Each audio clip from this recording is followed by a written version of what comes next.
So I think you guys can hear me, yes? If you can, feel free to type in chat. Great. Okay.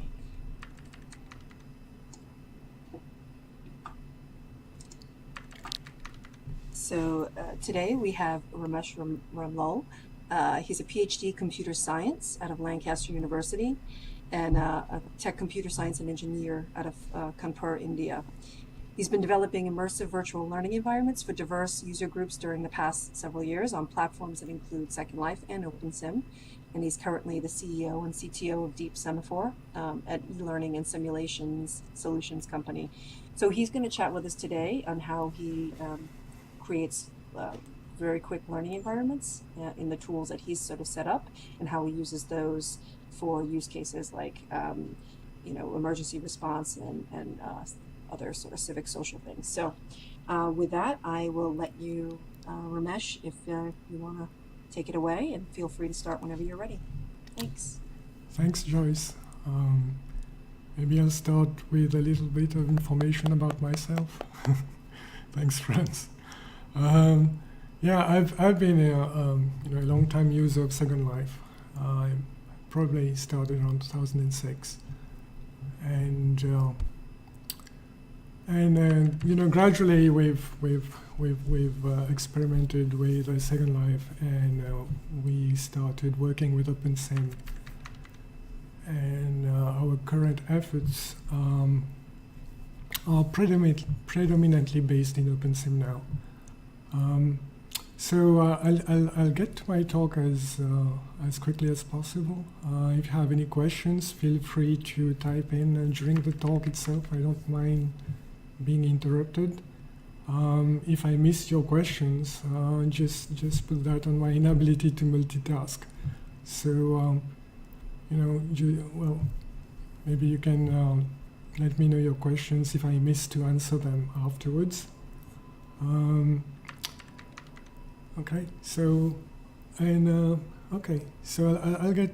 start with the talk now, and because I don't want Joyce to keep on typing in real time. I know it's not an easy thing to do. So I've got my I've got my text prepared in a note card, and she will be copying and pasting the text in chat. I'll keep on talking in voice, and you might find that sometimes the conversations are not going to be exactly the same as text, but it's going to be pretty much similar. I just feel more comfortable speaking. Okay, so let's start with how to create virtual environments in minutes. These questions can appear to be a bit too ambitious, but I'll show you how we are trying to address this need. So today I will describe our ongoing journey towards this goal. I want to shed some light on our approach, which mainly centers around user virtual environment generation and virtual content direct manipulation. I am predominantly trained in human-computer interactions, so direct manipulation is a concept that came with user interfaces.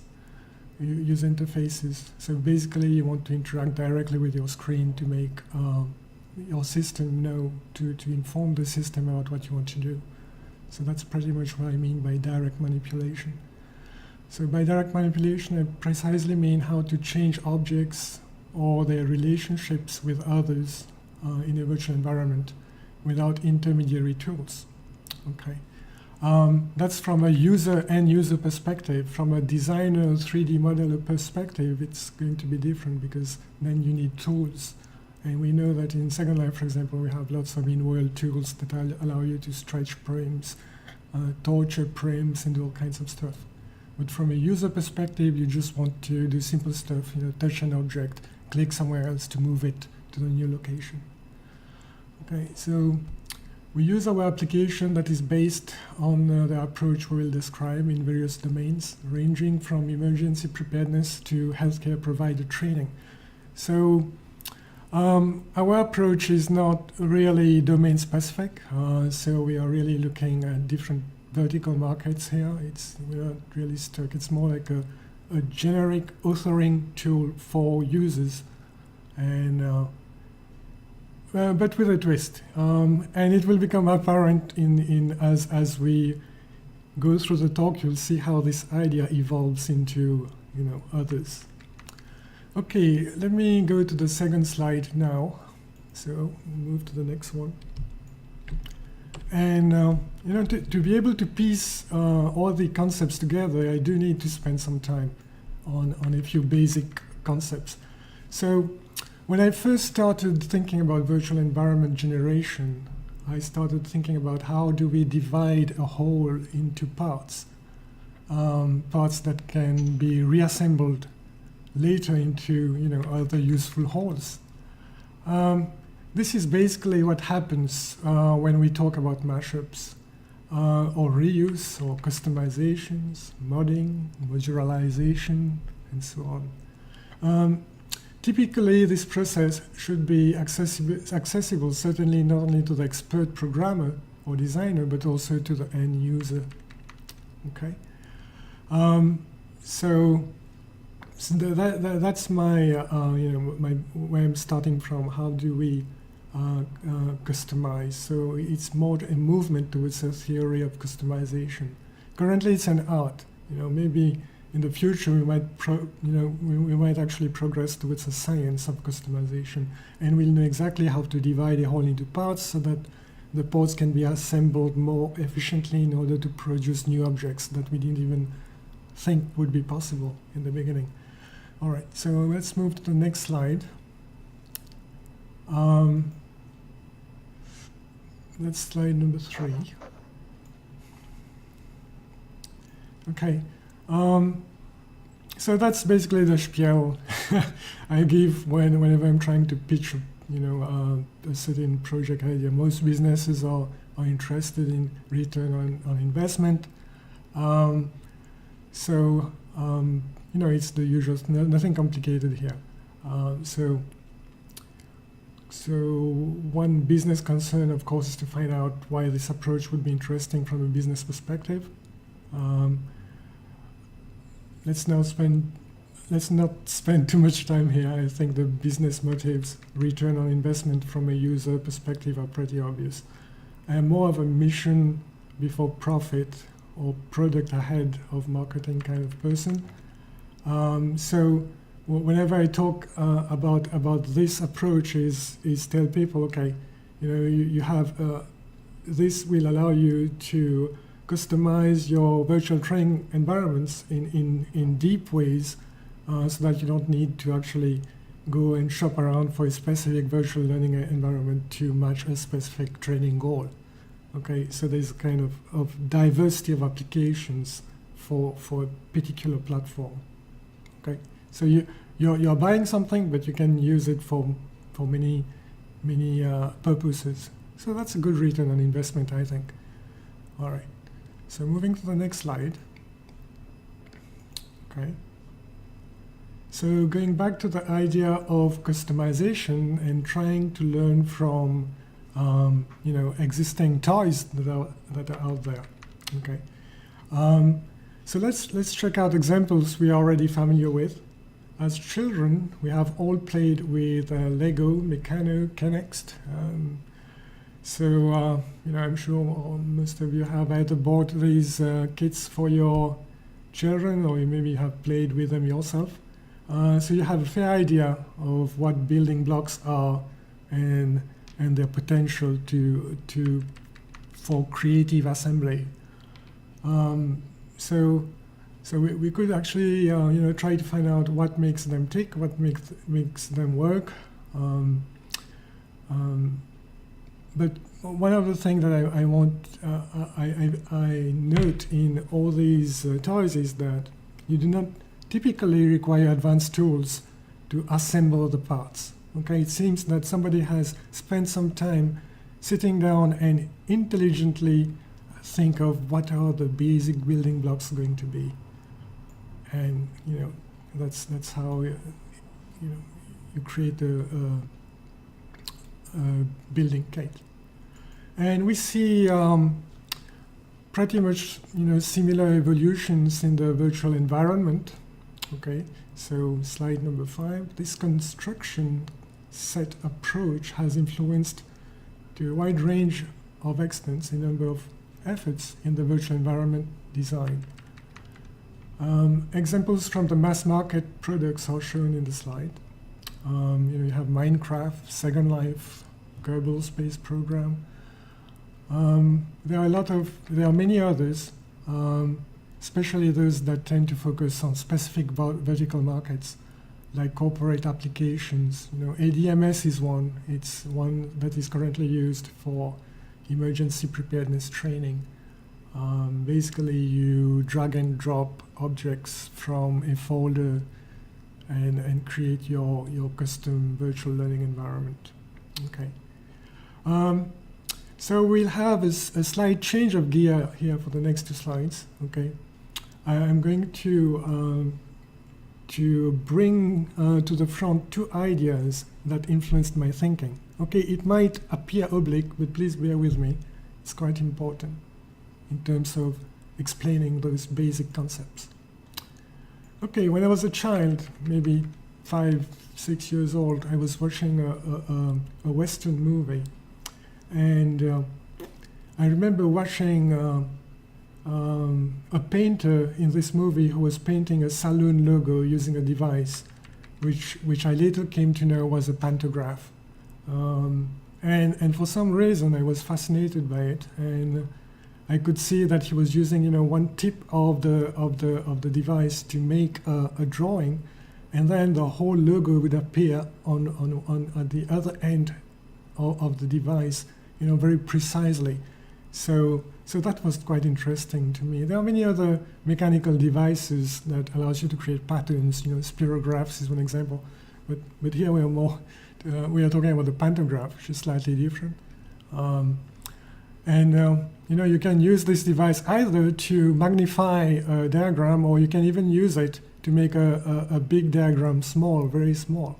And you'll find this tool being used in a lot of places where you have artisans working with wood or metal and creating nameplates and things like that. Okay. There's the main idea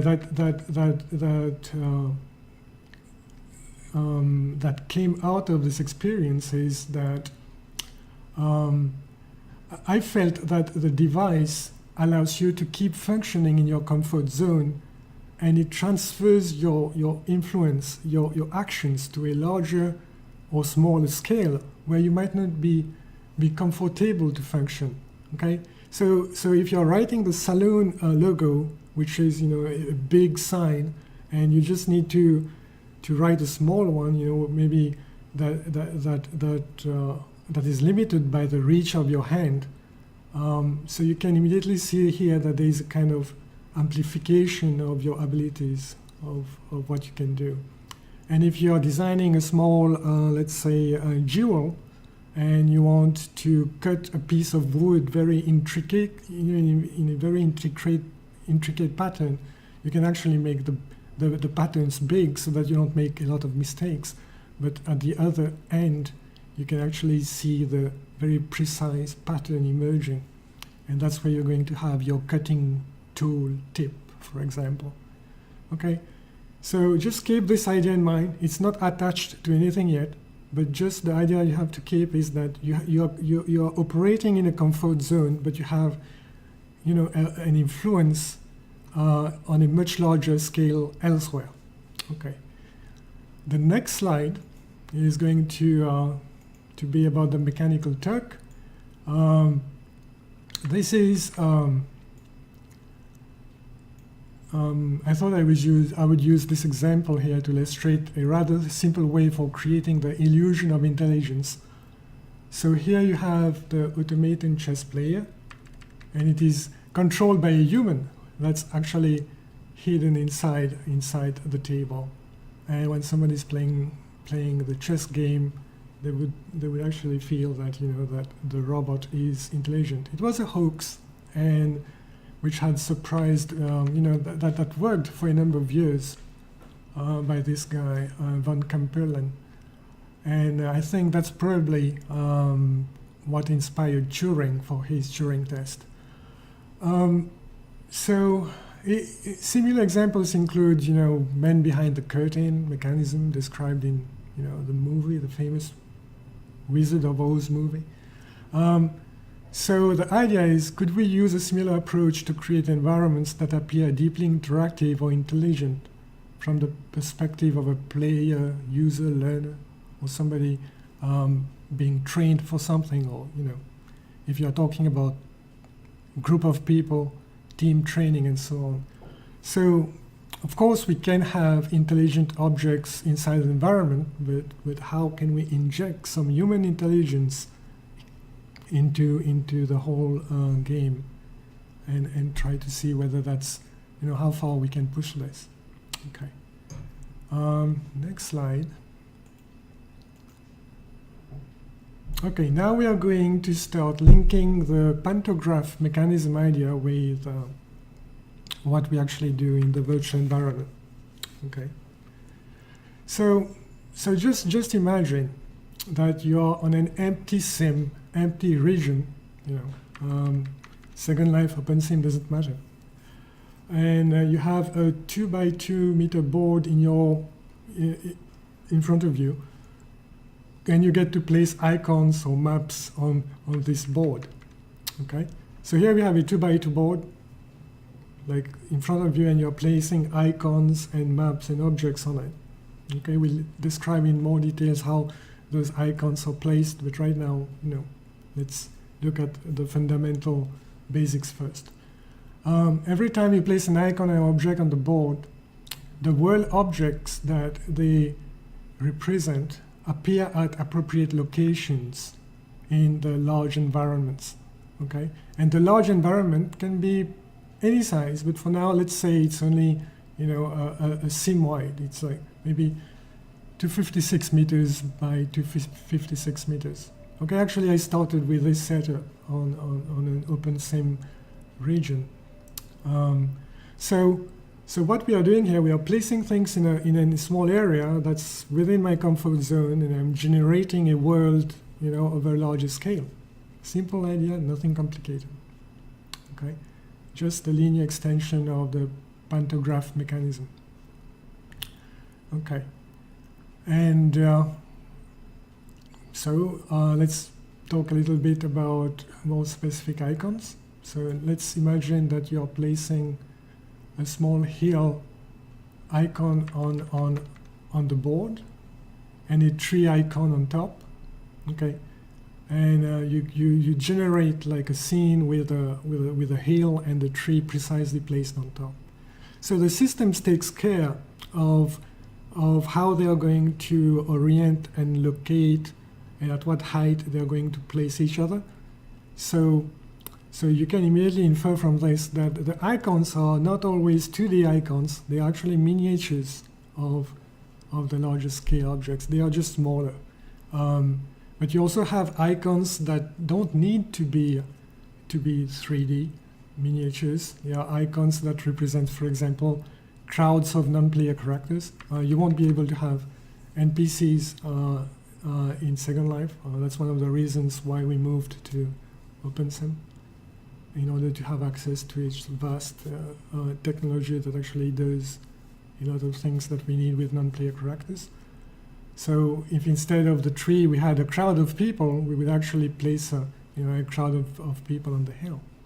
You know, so basic example here, and let's move to the next one. Maybe I could add here that if you have a person that you place on the hill, and then you're moving the person downhill, you can select the icon on the map and move that person down, and the person in the real world, the non-player character, is going to walk down the hill to the endpoint. Okay, so it's not only just placing objects in order to generate a virtual environment, it also brings in an element of control. I just inject this little bit here. We're going to come to that in a moment. Next slide. Okay, so that's about the scalability of the approach. You know, so instead of considering the 256 by 256 meters for a region, we can consider regions of any size. So you can still have your 2 meter by 2 meter board in front of you, and you can imagine generating content over very, very large areas. Okay. Let me see which slide it is. Okay, slide 10.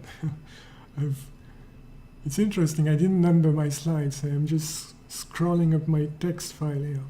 Okay. So now we can see how this approach can scale. We can use the board as a content creation and control space. We can scale up the size of the region any number of times. And the second reason why we are using OpenSEM is because it supports variable regions. You can actually have regions of any size. So you can imagine you have your little board and you're doing some town planning task, and you put a road network, put in your buildings, etc. So you can generate a whole town on a simple surface. Okay. So the next slide will be about evaluation. So when we carried out our experiments to see, why not just drag things out of the inventory? Isn't that simple?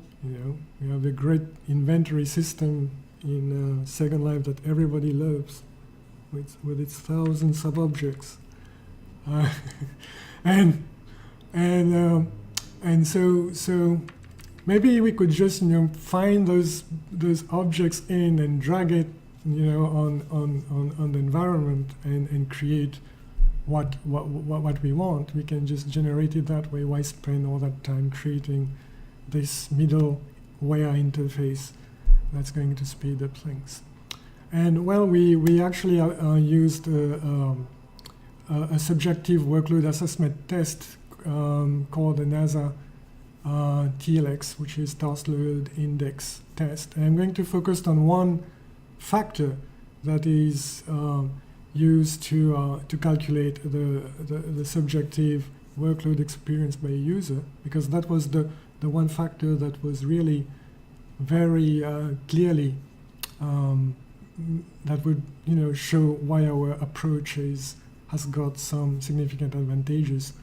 What we found is that as you increase the size of the world for which you want content to be created, our approach, the advantage of our approach increases dramatically. That's because the time it takes to generate content using our board, it increases, but it increases very slowly, of course, because you're adding more objects to the board. But if you're dragging stuff out of the inventory and putting it on the regions and trying to adjust and orient your camera and trying to fly to another position where it can be raised, etc., that introduces a lot of additional tasks. And of course, all these little minutes, seconds add up, and you can see that it becomes obvious. Mainly because camera control skills are really needed, and it comes into play, and you won't be able to create as rapidly what you want. In fact, when we tried creating virtual training environments, we find that it's possible to create large-scale environments within the time frame of a class. So you walk in your class, you start a theory session about emergency preparedness, let's say talking about incident command systems, and while explaining or going through your slides, you say, okay, let's create a scenario to demonstrate this. And you don't have anything, it's an empty environment, and you can actually create that within the time frame. It really takes 5-10 minutes to create a really advanced environment. Okay, so next slide. Oh, that's good. Yeah, so I apologize for just obliquely going in apparently different directions, but everything is going to come together, as you can see. So here we have, the board, and you can see that's slide 12. Is that slide 12? Yes, it is, I guess. All right. So we have a board, and we have a road network that we've placed, and we've placed mountains in the top left region, and we've placed trees around, buildings. You can even see that there's a bus on top of, the flyover road over there. You can see vehicles in the bottom right. All these have been generated through the board, and you can actually save those states as files that you can bring up later on. So if you're an instructor and you want to pre-create your scenarios and want to, in order to save time, and you're maybe somebody who doesn't want to do things on the fly, you could actually save your scenarios before the class, and during the class you just load them up, and you can have all these objects. Keep in mind that each and every of these objects are all fully interactive, of course. I mean, why shouldn't they be?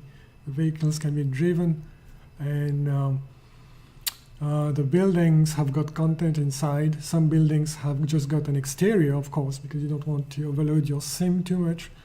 But there are buildings that got, that are fully detailed, and we'll get to see that in a moment. Okay, so far we've focused on content generation. Let's move to the next slide. We'll look at content control.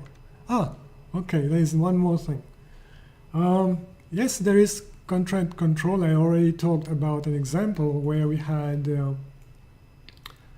one person placed on the hill, and then you're selecting that person and moving it somewhere downhill, and the person is moving down. So that's an example of controlling through the board. The other thing that we can see is that what about visualization of activities that's happening inside the world? So now if every event happening on a world object provides information that's fed back to the icons can be animated so that you get to see what's happening, okay, in the world. You get a bird's eye view, through your board. All right. So that would be the visualization aspect. Okay. So it's Resmela. It's the first time I'm mentioning the name of the application now. Okay. So Resmela is also a virtual world control and real-time information visualization application. Okay. The information visualization part is still under works, but the controlling part and the direct manipulation part are, pretty much complete. Okay, more examples. So that's slide number 14. Okay, so the same idea here. I have the bad habit of extending, simple ideas, and after some time, I wonder if they are not too complicated. But anyway.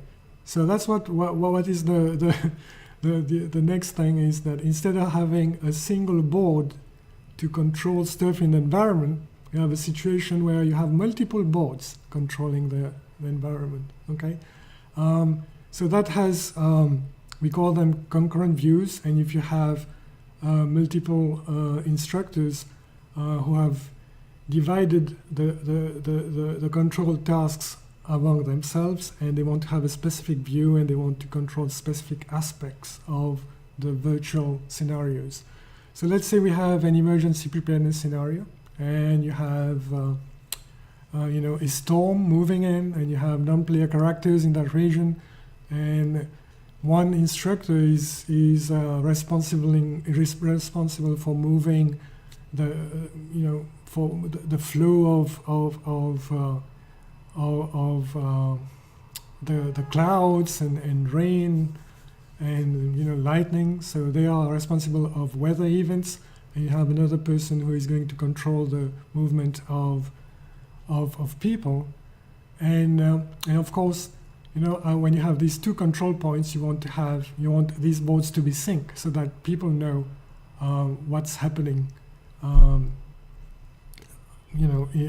So that the views are synced. It's only when it's synced that it's meaningful. Okay, so that's the idea for multiple concurrent views. There's a lot of information exchange that happens here, and without working in OpenSIM, we wouldn't have been able to do it. And again, I don't know. It's probably it's probably the nth reason why we are working in OpenSIM. Okay, so the next example here is just to illustrate the visualization part. Just another example, just showing, for example, if there's a lightning strike and people are hit, okay, and you can actually see in one of the views that the colors of the icons have changed, and that would represent, how many non-player characters have been hit by lightning. Just an example for illustration purposes, okay? It's not going to happen like that. You can't have, more than one people get struck by lightning, or many people in different places getting struck. I don't know about the frequency of the things, but I would expect them to be pretty rare events. That's only an example to show visualization of what's happening at the other end through the board. Okay, so the board has three functions: create content, control content, visualize what's happening with that content. Okay. All right. Trying to catch up with my text here.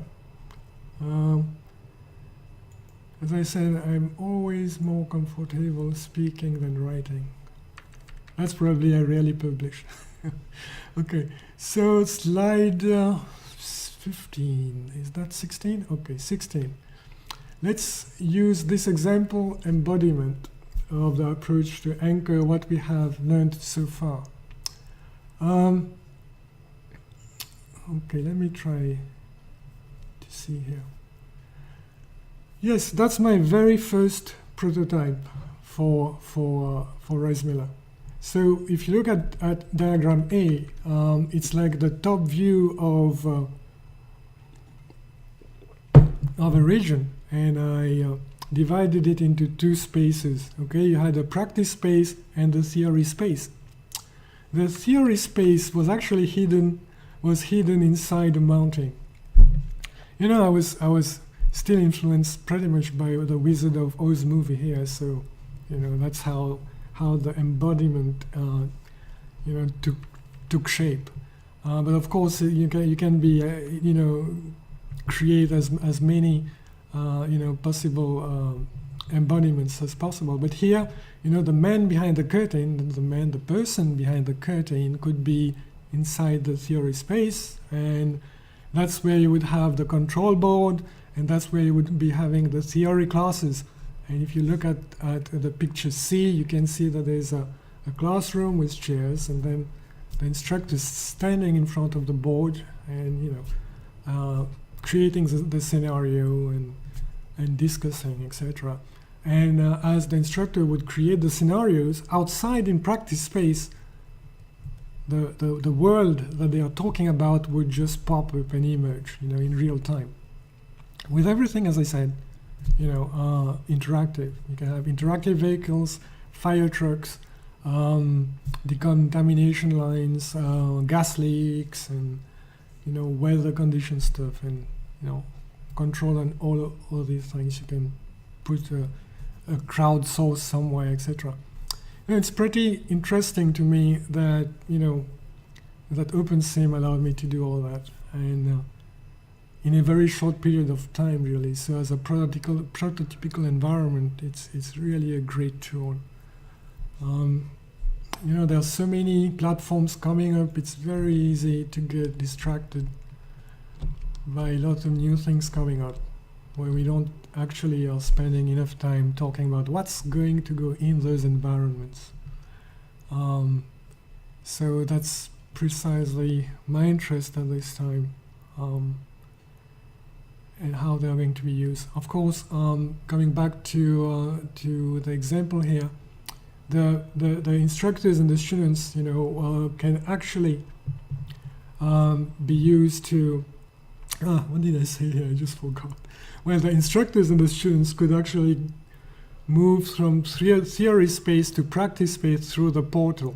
It's kind of a door that you can walk through, and you can shift between the two spaces.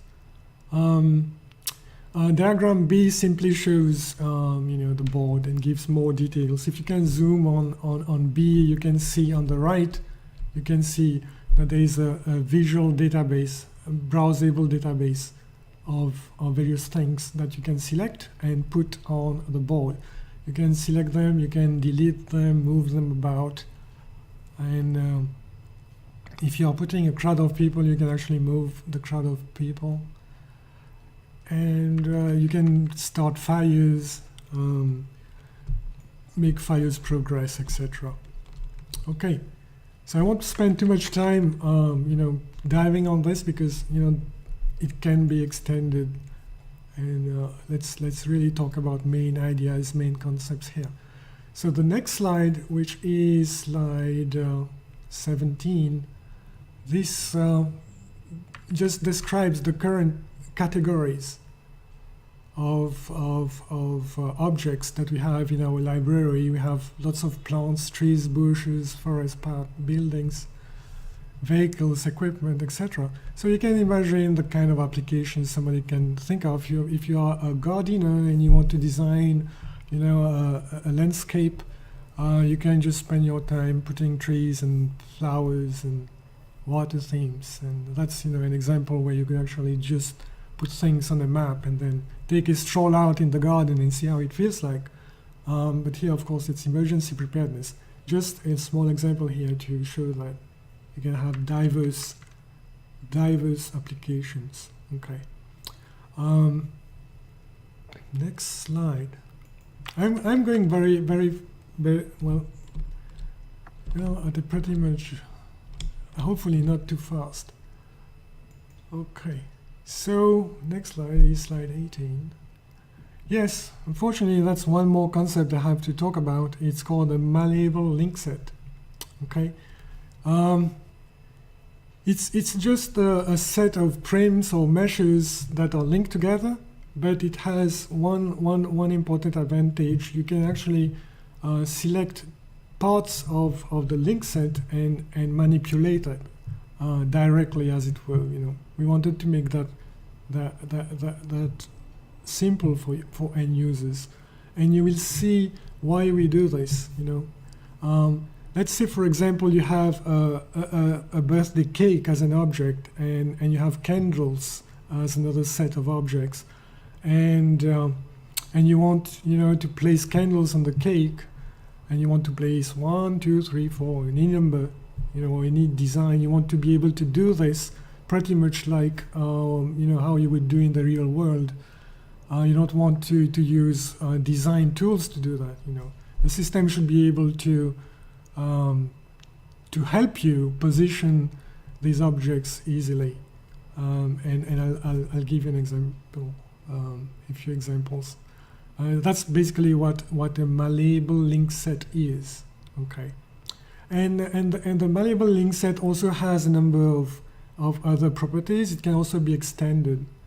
For example, you could actually have a setup where you would increase the number of candles. So, and as soon as an extra candle is created, it gets linked to the existing link set. So you can have link sets that can grow. You can have link sets that can shrink. But all that we want to be accessible to the user. We don't want them to right-click and to move arrows and drag, etc. We want to see what are the things that the system can take care of and really provide only what the user needs in very simple form, which is touch for selection and touch at destination to move it over there. Okay, so the next, again, simple idea, and the next slide will show the various applications. Um, a lot of thought goes into the creation of the malleable link sets. Many of the library objects are malleable link sets, and in this example, just like we are, just imagine somebody trying to imagine what is the Lego block. The person who invented it must have spent some time thinking, okay, what is the basic structure? What is the minimal element I can come up with? Here it's kind of, more abstract in the sense of, for example, we thought that for a particular task, we could have a road network linked with, road barriers. And you have, road cones and other types of barriers, and all these are linked as a single object. Okay, so that's my malleable link set. And you can see that on the road side, there are objects that describes the various types of road barriers that are available. And in this case, they act like a menu.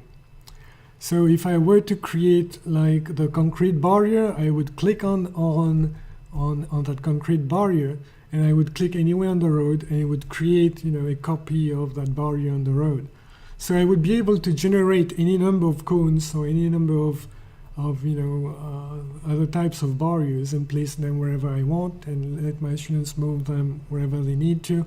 So lots of applications for traffic control and to demonstrate how these things work. And in figure C, for example, we had an application that looks at OSHA training, in this case, people had to learn about the functions of the various types of tapes that are used. They are standard tapes for specific conditions.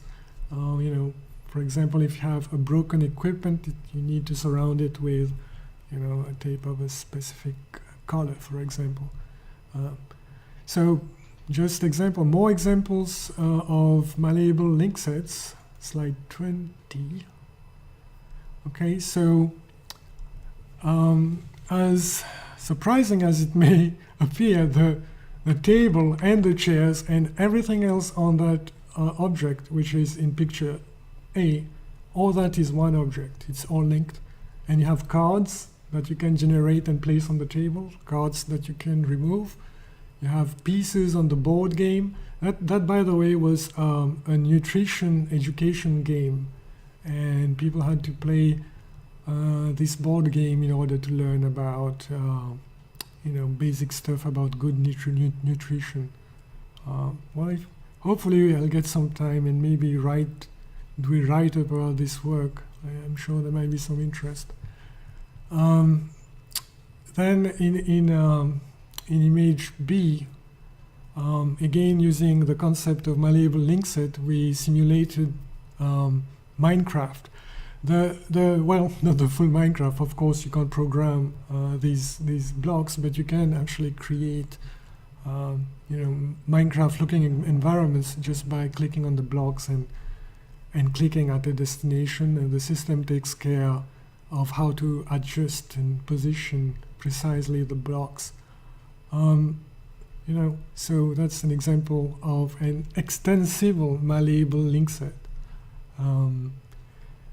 The figure C is another example, and here instead of these having objects that are small and that you can manipulate, it's a whole classroom, and you have a slide viewer, tables, chairs, and pretty much, and you can even have non-player characters that pre-populate those objects. The same idea, but it's for a hospital, and each of these objects are maybe 500, 600 prim or mesh objects, and we really are functioning well beyond the constraint limits imposed by Second Life. That's N+1's reason why we are working in OpenSim. And then the next environment is like a house, and again in the house example we have lots of interactive objects and things in the fridge, food stuff, and non-player characters that are not in this picture frame, of course, but they are outside, and you can remove their clothes and put them in, in the bathroom, restroom, open the water flow, give them a bath, and all kinds of stuff. And we are using that for an application that's of interest to people in the healthcare domain. Okay, and yes, it's a bit like The Sims. And the last picture in this frame is, it's again using malleable link sets. We use this to create a simulation of a molecule building kit. And what I did was I used the traditional basic chemistry 101 stuff, using Archimedes solids to represent various elements, and each Archimedes solid has some angle characteristics that translate well when you create molecules and you're teaching about bond angles and lone pairs and their effect on bond angles, etc. So really a wide range of applications. I lost track of what are we now? 21? Okay, slide 21. So most examples and their advanced behaviors. More example. Okay, so here we have a bus, which is a library object, and you can pre-populate it, or you can with ampere characters, or you can just use it as a mode of transport in your region. And picture C shows that we also are able to create the library objects and inject some destructible behaviors to them, so that, for example, if you hit them with a weapon, you can also make them catch fire and get destroyed. So there's an animation system that is also in place that gives you the ability to make your objects destructible. Okay. All right. I'm happy when I see this slide, because it points towards the final few slides, and I don't need to keep on speaking and boring you. Okay, so basically, as you can see,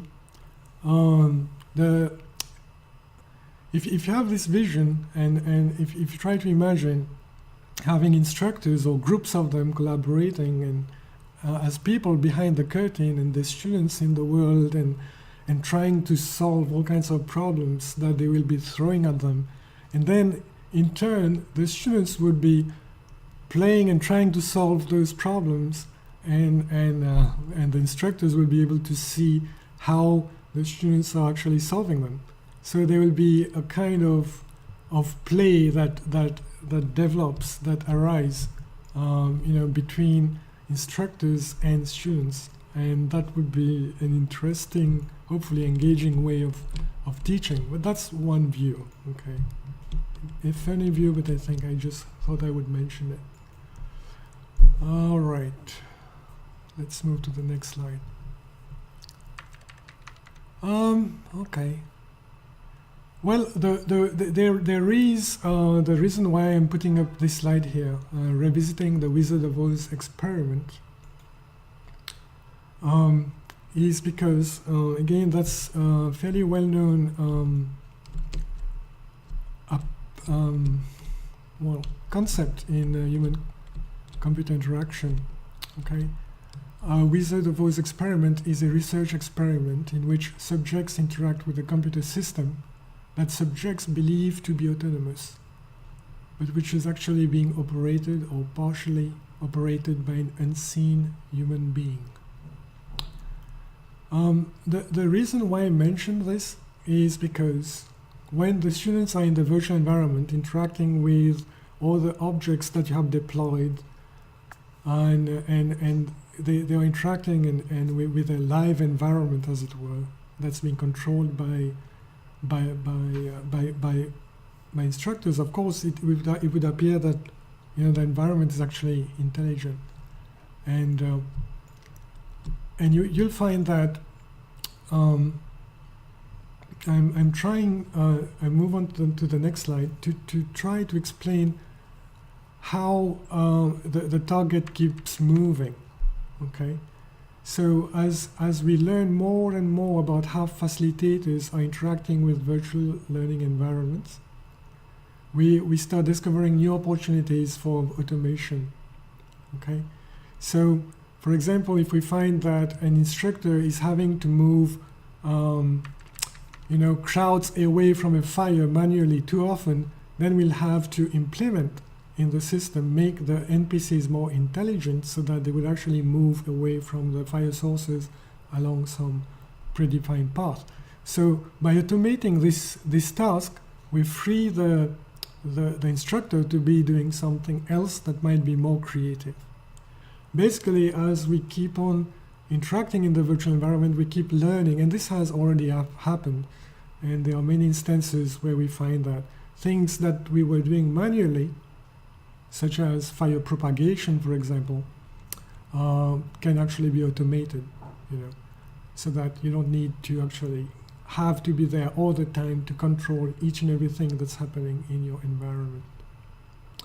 So that's basically what this graph shows, and what we see is that we see that the percentage of world objects with pre-programmed autonomous responses, that's going to increase over time, and the percentage of situations that would require manual interventions, that would actually go down, okay?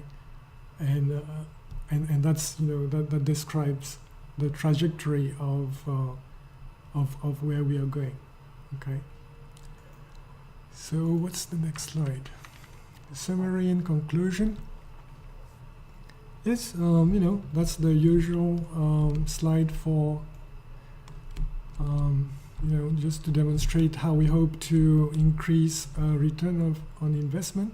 It's because there's a lot of reuse that happens in our environment, and customization is real-time and user-driven, okay?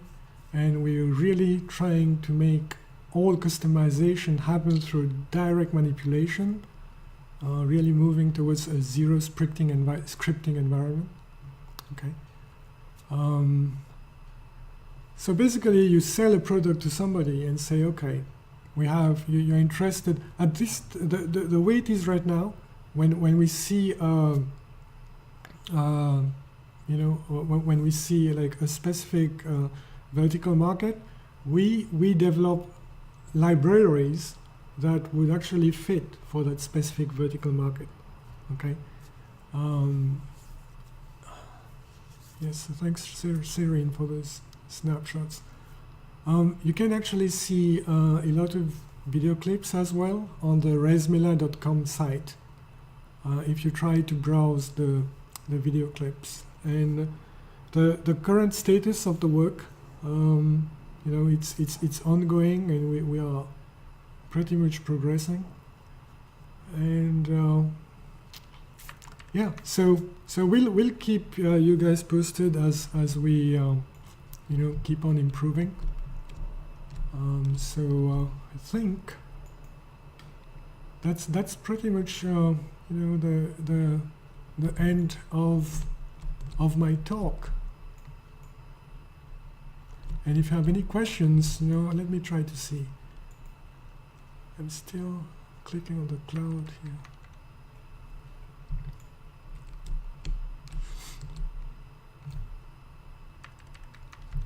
Oh yes, and if you're interested in getting a demonstration of these things that I'm doing, just send me an email and I organize a tour for you guys. And I'm currently on Kitely, and that's my email address. Just send me an email and I'll create a list of people I'll get back to, and you can actually see what we've been doing.